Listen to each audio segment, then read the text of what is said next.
The People's Republic of China is currently carrying out a cultural genocide against Uighur Muslims.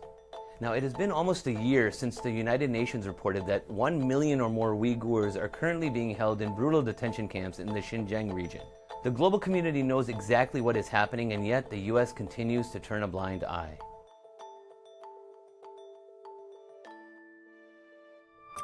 For several decades now, China has sought to restrict the practice of Islam in the western Xinjiang region of the country.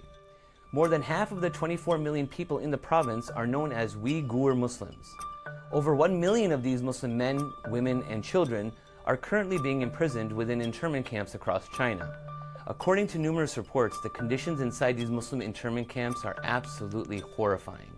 Under Chinese President Xi Jinping, a September 2018 Human Rights Watch report found that the Chinese government was using brutal, coercive practices against Uyghur Muslims in many of these internment camps, including the use of murder, torture, arbitrary arrest and detention, extrajudicial executions, and gang rapes and systemic sexual assaults.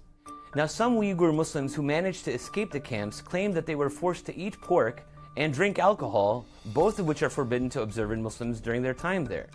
Other people said that they were forced to criticize their own Islamic beliefs while memorizing and reciting Chinese communist propaganda. Now, the ultimate goal of the Chinese government is clear. Number one, rewire Uyghur Muslims' political thinking. Number two, erase their Islamic beliefs. And three, reshape their very identities in an Orwellian manner.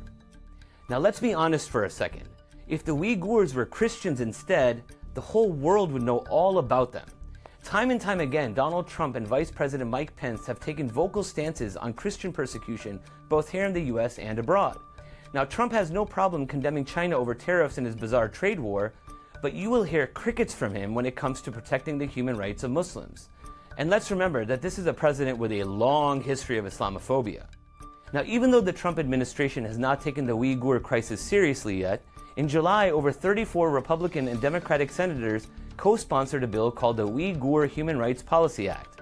This Senate bill is meant to send a message to the Chinese government that their ethnic cleansing of Uyghur Muslims will no longer be tolerated by the American government. But that is not enough. Until there is meaningful economic sanctions and widespread global condemnation of China's draconian and systemic crackdown on millions of its own Muslims, the Chinese government will continue to try erasing the world's second largest religion from the world's #1 most populous country.